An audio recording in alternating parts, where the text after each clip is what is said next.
Hey guys, welcome back to the Black Travel Nurse. It's your girl Natalie. Back again.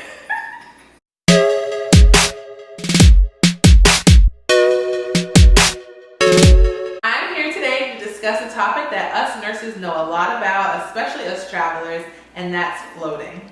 So what is floating? Floating is when you're pulled from your home unit to another unit that's in need or short of nurses. This unit in need may be a different specialty than your home unit. However, you'll always remain at the same level of care. So if you're a tele nurse, you'll get floated to a tele unit. If you're an ICU nurse, you'll get floated to a different ICU, etc., etc. Now, sometimes in certain areas, you can float mid-shift. So for example, you come in for a night shift and you work the first 4 hours with a set of patients on your home unit. And then at midnight, they may need another nurse on another unit, and so they'll float you to the other unit. You'll have to give report on your 4 patients on your home unit and then pick up a whole new set of patients on the other unit.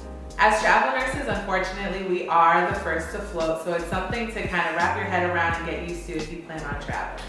So with my experience, I work step down and I am floated so often, y'all. At the hospital I'm at now, I have been floated to every possible unit I could be floated to.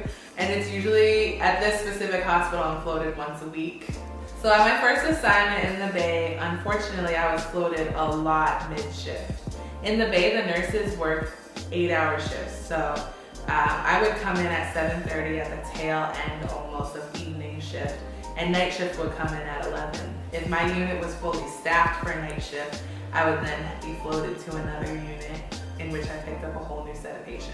So there are a few pros and cons to floating mid-shift or floating in general. Pros: you know a lot of different people on a lot of different units, so you have friends in high places. At my first travel assignment, because I would float mid-shift, I really saw almost every unit of the hospital outside of the ICUs and labor and delivery and pediatric floors. Each floor had a different set of night shift employees, and it's kind of cool getting to know all the different types of people. And say you're on one floor and you need something that's not on that floor, you can call up 8 North and be like, hey Susie, can you send me down some X, Y, and Z? And so having those connections can really be beneficial.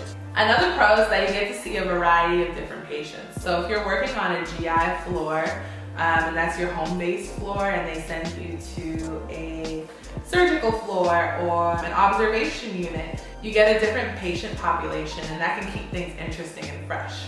One pro that can really be a pro or a con depending on how your situation is if you don't really like your home unit, being able to float, you kind of get a break from it. And lastly, if you're on your home unit or another unit at that and you have a really bad assignment and they decide to float you mid-shift, then you just give report on that assignment and move on to the next. So some cons on floating are obviously switching patients.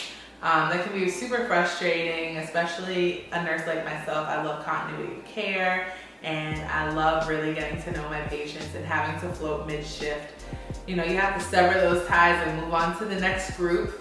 Another con is trying to keep track of all the information you've gathered on your patients. So I remember one shift I was on a med-surg floor.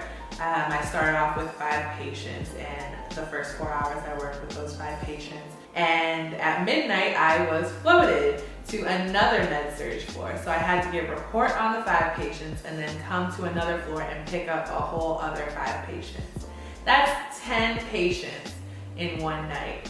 It may seem easy, but having 10 different reports given to you in such a short amount of time, it can kind of mix things up. So you have to really keep your cool and really organize in your mind your report sheets and the different patients that you have at the moment. Another thing that can be a con is the constant moving throughout the hospital. You can get so settled and comfortable on your home unit and then just be whisked away to a whole other unit where you don't know where anything is, you don't know the codes to certain doors, you don't really know anybody.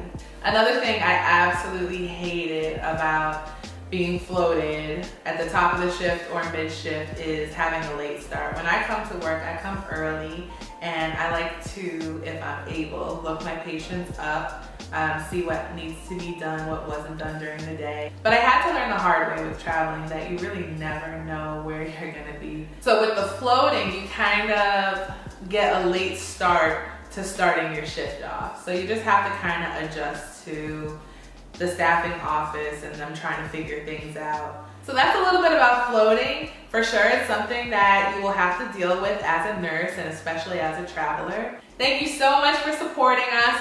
Please be sure to like, comment, share, and subscribe. All buttons again are down below. And we'll see you guys next time. Bye!